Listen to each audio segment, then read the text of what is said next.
나는 여전히 잘 나가는 사람이라고 생각했다. 인생은 마치 커피와 같습니다. 겉보기에 화려한 잔보다 그 안에 담긴 깊은 향이 더 중요하죠. 여러분, 저는 67세 김영득입니다. 오늘 저는 여러분께 제가 깨달은 인생의 쓴맛과 단맛을 들려드리려 합니다. 아마 이 이야기는 여러분의 가슴 한켠을 울릴지도 모르겠습니다. 서울 명문대를 졸업하고 대기업 임원까지 올랐던 제가 왜 이렇게 허전한 마음으로 여러분 앞에 서 있는 걸까요? 퇴직 후에도 탄탄한 연금과 자산을 보유한 제가 왜 이토록 공허함을 느끼는 걸까요? 분기마다 열리는 동창회 3개월에 한 번씩 찾아오는 그날이면 저는 늘 들뜬 마음이었습니다. 드디어 내 이야기를 할 수 있는 시간이구나 하는 설렘으로 가득했죠. 친구들 앞에서 저는 늘 자랑거리를 풀어놓았습니다. 우리 아들이 이번에 대학병원에서 어려운 수술을 성공적으로 마쳤다더라. 미국에 있는 우리 딸이 이번에 집을 하나 더 장만했다네. 내가 임원 시절에는 하버드 출신들도 내 밑에서 일했었지. 그때마다 친구들은 웃으며 고개를 끄덕였습니다. 저는 그들의 반응이 부러움이라 생각했고 그것이 저를 행복하게 했습니다. 적어도 얼마 전까지는 말이에요. 하지만 최근 들어 분위기가 달라졌습니다. 제가 이야기를 시작하면 친구들은 어색한 미소를 지으며 시계를 보거나 휴대폰을 만지작거리기 시작했죠. 처음에는 그저 우연이겠지라고 생각했습니다. 하지만 매 분기 모임마다 이런 상황이 반복되었고 모임이 끝난 후에는 더 이상 영드가 다음에 술 한 잔 더 하자는 연락도 오지 않았습니다. 매일 아침 거울을 보며 스스로에게 말했습니다. 난 여전히 성공한 사람이야. 부러울 게 하나도 없어. 하지만 거울 속 제 눈빛은 점점 더 쓸쓸해져만 갔습니다. 여러분, 잠시 생각해 보셨으면 합니다. 우리는 지금까지 무엇을 위해 그토록 열심히 달려왔을까요? 자녀의 성공, 사회적 지위, 남부럽지 않은 재산. 정작 그것들이 우리의 마음을 따뜻하게 해주지는 못하는데 말입니다. 분기별 동창회 모임을 기다리는 제 마음이 변했습니다. 이제는 설렘 대신 불안함이 가득합니다. 오늘은 무슨 이야기를 해야 친구들이 관심을 가져줄까? 왜 나는 자랑거리 말고는 할 이야기가 없을까? 이런 생각들이 제 마음을 짓누릅니다. 그런데 말입니다. 최근 제 귀에 들려온 친구들의 대화가 달랐습니다. 요즘 아침 산책이 일상이 됐어. 너무 좋더라. 손주랑 주말마다 공원에 가. 그 재미에 살아. 다음 달에 제주도 한번 다녀올까 하는데 같이 갈 사람? 그들의 대화에는 제 이야기에는 없던 무언가가 있었습니다. 그게 뭘까요? 여러분, 우리 함께 이 질문의 답을 찾아가 보시지 않겠습니까? 제 이야기가 여러분의 마음에 와닿으셨다면 구독과 좋아요 버튼을 눌러주세요. 다음 이야기에서는 제가 깨달은 더 큰 진실을 나누도록 하겠습니다. 알림 설정도 해두시면 앞으로 이어질 제 진솔한 고백을 놓치지 않고 만나보실 수 있습니다. 여러분의 이야기도 댓글로 남겨주세요. 친구가 하나둘 사라지기 시작했다. 때로는 누군가의 죽음이 살아있는 우리에게 삶의 진실을 깨닫게 합니다. 차가운 장례식장 의자에 앉아있던 그날, 저는 처음으로 제 인생의 민낯을 마주하게 되었습니다. 분기별 동창회에서 늘 제 이야기에 웃으며 맞장구 쳐주던 친구 정호가 갑자기 세상을 떠났다는 소식을 들었을 때 제 가슴 한켠이 무너져 내렸습니다. 정호야, 넌 늘 내 얘기를 들어주었는데. 허공을 향해 중얼거리는 제 목소리가 떨렸습니다. 장례식장은 의외로 따뜻했습니다. 아니, 차갑게 느껴져야 할 장례식장이 왜 이렇게 따뜻하게 느껴졌을까요? 저는 그날 처음으로 친구들의 진짜 모습을 보았습니다. 정호가 지난번에 같이 등산 갔을 때 찍은 사진 보내줬잖아. 그게 마지막 사진이 됐네. 작년에 제주도 여행 갔을 때 정호가 맛있다고 했던 그 식당 아직도 기억나. 돈 얘기할 때마다 정호가 그랬잖아. 야, 인생은 돈보다 추억이 더 크다고. 친구들의 대화에는 제가 모르는 정호의 이야기로 가득했습니다. 그들은 정호와 함께 했던 소소한 일상에 추억들을 나누고 있었습니다. 그런데 저는 정호와의 어떤 추억도 떠올릴 수 없었습니다. 문득 정호의 부인이 건넨 말이 제 가슴을 찔렀습니다. 남편이 늘 영득 씨 얘기를 했어요. 영득이가 요즘 외로워 보여서 걱정이야. 늘 자기 자랑만 하는 게 안쓰럽더라고요. 그 순간 제 눈에서 뜨거운 것이 흘러내렸습니다. 저는 깨달았습니다. 제가 얼마나 공허한 삶을 살아왔는지를. 장례식장 한켠에서 친구들은 정호와 함께 찍은 사진들을 보며 눈시울을 붉혔습니다. 등산 사진, 제주도 여행 사진, 그리고 소박한 동네 술자리 사진들. 그 어디에도 제 모습은 없었습니다. 나는 정호와 단 한 장의 추억도 남기지 못했구나. 그날 밤 집으로 돌아오는 길은 유난히 길게 느껴졌습니다. 차창 밖으로 스쳐 지나가는 도시에 불빛들이 제 공허한 마음을 더욱 선명하게 비추었습니다. 집에 도착해서 옥상으로 올라갔습니다. 서울의 밤하늘은 늘 그렇듯 별이 보이지 않았지만 그날따라 유난히 까만 하늘이 제 마음처럼 느껴졌습니다. 정호야, 미안하다. 난 네가 진짜 어떤 사람인지도 모르고 그저 내 자랑만 늘어놓았구나. 여러분, 우리는 살면서 얼마나 많은 진정한 순간들을 놓치고 있을까요? 누군가의 진심 어린 걱정을 그저 형식적인 관심으로만 받아들이고 있진 않나요? 저는 이제야 깨닫습니다. 성공이란 건물 꼭대기에서 내려다보는 화려한 도시의 불빛이 아니라 함께 걸었던 친구의 발자국 소리였다는 것을. 여러분의 곁에는 지금 이 순간에도 여러분을 진심으로 걱정하는 누군가가 있을지도 모릅니다. 그 마음을 알아차리기에는 우리가 너무 늦어버리는 건 아닐까요? 다음 이야기에서는 제가 겪은 더 큰 깨달음의 순간을 나누도록 하겠습니다. 여러분의 소중한 사람들을 떠올리게 할 이야기 놓치지 마시길 바랍니다. 이 이야기가 와닿으셨다면 구독과 좋아요를 눌러주세요. 알림 설정하시면 다음 이야기도 놓치지 않고 만나보실 수 있습니다. 여러분의 이야기도 댓글로 남겨주세요. 결국 내 곁엔 아무도 없었다. 삶의 가장 큰 빈곤은 돈이 없는 것이 아니라 당신을 진심으로 걱정해주는 사람이 없는 것입니다. 퇴직 후 처음 맞이한 추석날 아침, 저는 텅 빈 아파트에서 혼자 TV를 보고 있었습니다. 명절 특집 프로그램에서는 화목한 가족들의 모습이 비춰졌지만 제 집은 너무나도 조용했습니다. 아들아, 이번 추석에는 시간 좀 낼 수 있니? 문자를 보냈습니다. 읽음 표시는 떴지만 답장은 오지 않았죠. 1시간 후 겨우 답장이 왔습니다. 아빠, 죄송해요. 응급실 당직이라. 미국에 있는 딸에게도 연락했습니다. 딸아, 아빠랑 영상통화 잠깐 할까? 아빠, 지금 애들 학교 준비해야 해서 다음에 연락드릴게요. 15년 전 이혼한 아내가 문득 떠올랐습니다. 그녀의 마지막 말이 아직도 귓가에 맴돕니다. 당신은 성공했을지 몰라도 가족의 마음은 하나도 얻지 못했어요. 그때는 그 말이 이해되지 않았습니다. 내가 이만큼 성공했는데 뭐가 부족하다는 거야? 하는 생각뿐이었죠. 퇴직 후 저는 처음으로 진정한 외로움을 느꼈습니다. 회사에서는 늘 바빴고 주변에 사람들이 많았습니다. 하지만 그들은 제 직함을 보고 모였던 사람들이었나 봅니다. 퇴직하자 하나둘 연락이 끊겼으니까요. 집 안을 서성이다 문득 책장에 꽂혀 있는 앨범을 발견했습니다. 먼지를 털어내고 펼쳐보니 아이들이 어렸을 때 찍은 사진들이 가득했습니다.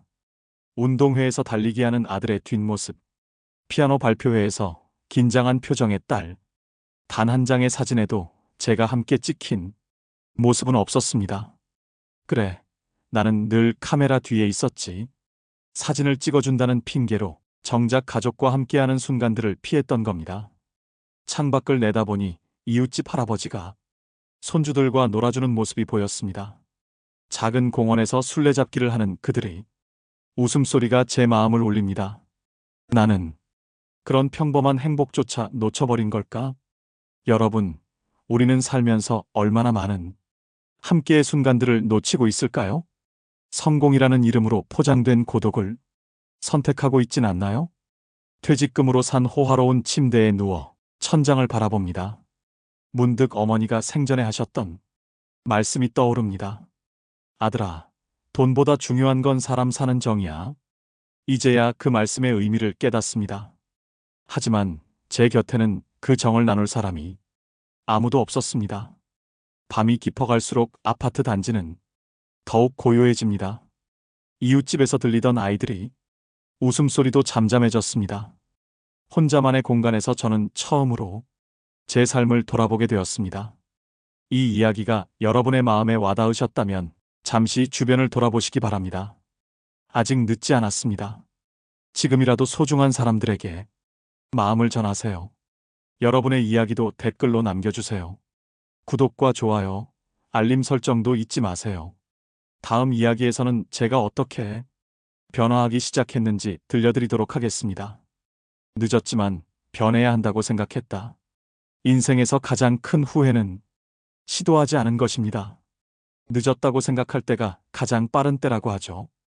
그날도 평소처럼 혼자 TV를 보며 시간을 보내고 있었습니다. 그때 갑자기 울린 전화 발신자 표시에는 재선이라는 이름이 떴습니다. 중학교, 고등학교 때부터 함께한 친구였죠. 야, 김영득, 너 이제 전화도 안 받을 거야? 수화기 너머로 들려오는 목소리는 30년 전이나 지금이나 변함없이 에너지가 넘쳤습니다.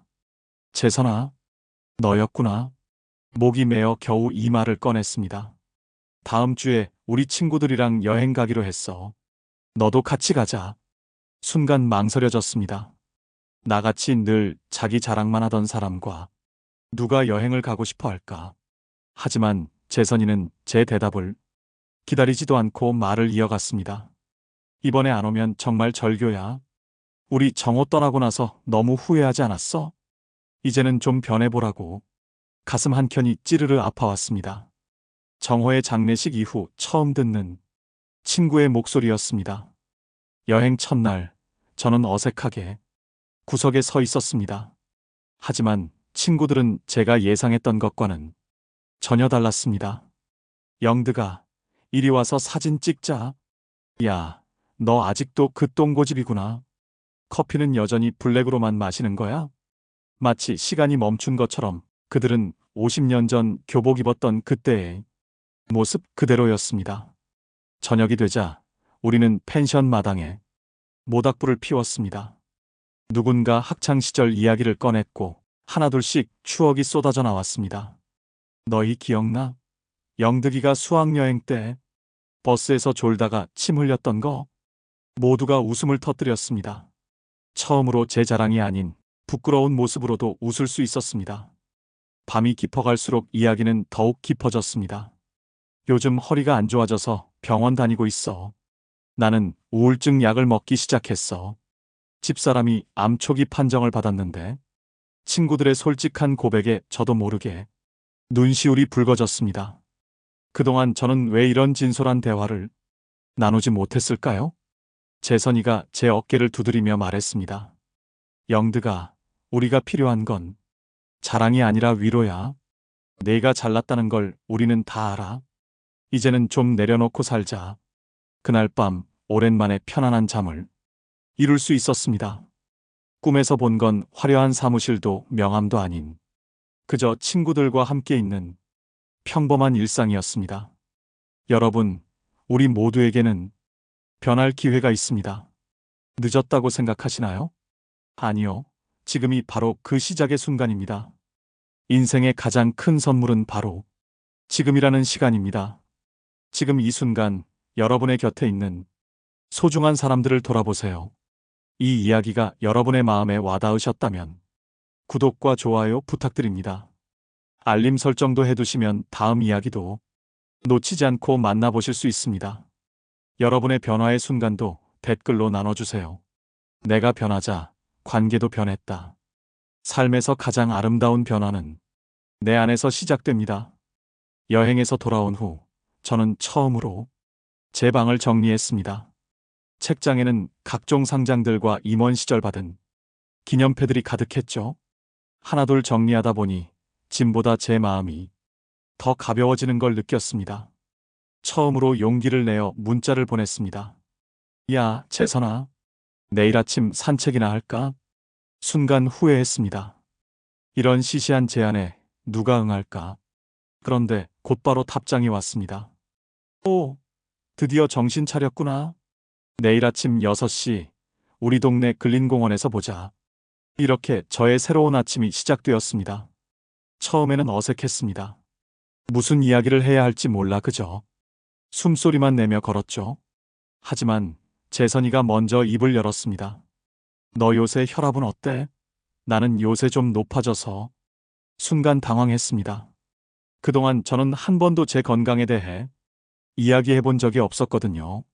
사실 나도 작년부터 혈압약 먹기 시작했어. 처음으로 제 약점을 인정하는 순간 이상하게도 마음이 편안해졌습니다. 그 후로 아침 산책은 일상이 되었습니다. 점점 더 많은 친구들이 함께하기 시작했고 산책 후의 아침 커피는 우리의 새로운 습관이 되었습니다. 영드가 너 요새 표정이 좋아졌다? 어느 날 친구가 던진 말에 저도 모르게 미소가 지어졌습니다. 분기별 동창회 모임에서도 변화가 생겼습니다. 더 이상 자식 자랑, 재산 자랑을 하지 않았습니다. 대신 친구들의 이야기에 귀를 기울였습니다. 너희들 요새 어떻게 지내? 제가 던진 질문에 친구들의 표정이 밝아졌습니다. 나는 요새 손주랑 레고 만들기에 빠졌어. 나는 아내랑 텃밭 가꾸는 재미에 산다니까. 다음 주에 제주도 여행 가는데 같이 갈 사람? 그제서야 보이기 시작했습니다.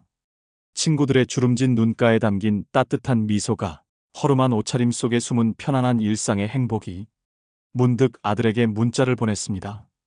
아들아, 아빠가 못한 말이 있구나. 내가 의사가 돼서 자랑스러운 게 아니라 내가 내 아들이라서 자랑스럽다. 처음으로 마음을 담아보낸 문자였습니다. 잠시 후 답장이 왔습니다. 아빠, 이번 주말에 저녁 같이 먹을까요? 눈시울이 붉어졌습니다. 이런 게 진짜 행복이구나. 여러분, 변화는 거창한 게 아닙니다. 작은 용기, 작은 인정, 작은 양보. 그것들이 모여 우리의 삶을 바꿔놓습니다. 지금 이 순간 여러분의 마음속에도 작은 변화의 씨앗이 심어졌기를 바랍니다. 이 이야기가 여러분에게 작은 울림이 되었다면 구독과 좋아요를 눌러주세요. 알림 설정도 해두시면 마지막 이야기도 놓치지 않고 만나보실 수 있습니다. 여러분의 변화 이야기도 댓글로 들려주세요. 결국 내 곁에 남은 것은 인생의 마지막 페이지에서 우리가 세어볼 수 있는 것은 통장 잔고가 아닌 함께 나눈 추억의 순간들입니다. 어느덧 제 나이 67세. 창밖으로 늦가을 단풍이 물들어갑니다. 오늘도 저는 친구들과 아침 산책을 하고 돌아왔습니다. 제 책상 위에는 여전히 화려한 경력이 적힌 명함이 놓여 있습니다. 서울 명문대 졸업장, 대기업 임원 경력, 성공한 자녀들. 하지만 이제는 압니다. 그것들이 제 인생의 전부가 아니라는 것을. 요즘 저는 매일 일기를 씁니다. 문화센터에서 시작한 글쓰기 수업이 취미가 되었거든요. 오늘은 이런 글을 썼습니다. 오늘 아침 재선이가 커피를 들고 왔다. 영드가 너 요새 얼굴색이 좋아졌다며 웃었다. 그 말 한마디가 예전의 어떤 칭찬보다 따뜻하게 느껴졌다. 지난주에는 아들과 저녁을 먹었습니다. 더 이상 병원 이야기, 성공 이야기를 하지 않았습니다. 대신 아들의 어린 시절 이야기를 나눴죠. 처음으로 아들이 제 어깨에 기대어 울었습니다. 아빠, 죄송해요. 제가 너무 바빴네요. 아니다. 아빠가 미안하다. 이제야 진짜 아빠가 되려고 한다. 미국에 있는 딸과도 영상통화를 했습니다. 손주들이 해맑게 웃는 모습을 보며 처음으로 깨달았습니다. 제가 자랑하고 싶었던 건 딸의 성공이 아닌 그저 딸의 행복한 미소였다는 것을. 이제 제 통장에는 여전히 많은 돈이 있지만 그보다 더 소중한 것들이 제 삶을 채우고 있습니다. 아침 산책길에 만나는 친구들의 웃음소리, 문화센터에서 함께 글을 쓰는 동료들과의 대화, 주말마다 들르는 동네 카페 주인과의 정겨운 인사.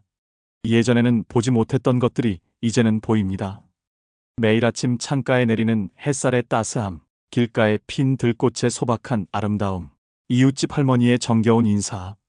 어제는 재선이와 함께 찍은 사진을 액자에 넣었습니다. 그동안 제 책상에는 수많은 상장과 기념패만 있었는데 이제는 친구들과의 추억이 담긴 사진들로 가득합니다. 여러분, 우리의 인생에서 진정 남는 것은 무엇일까요? 화려한 경력도, 두꺼운 통장도, 자녀의 성공도 아닙니다. 결국 우리 곁에 남는 것은 함께라는 이름의 행복입니다. 지금 이 순간 여러분의 곁에는 누가 있나요?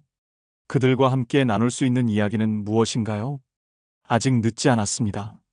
지금 바로 시작하세요. 제 이야기는 여기서 끝이 납니다. 하지만 여러분의 이야기는 지금부터 시작일 수 있습니다. 이 이야기가 여러분의 삶의 작은 변화의 시작이 되었길 바랍니다. 구독과 좋아요로 더 많은 분들과 이 메시지를 나눠주세요. 여러분의 소중한 이야기도 댓글로 들려주세요. 다음에는 더 따뜻한 이야기로 찾아뵙겠습니다. 끝까지 시청해주셔서 감사합니다.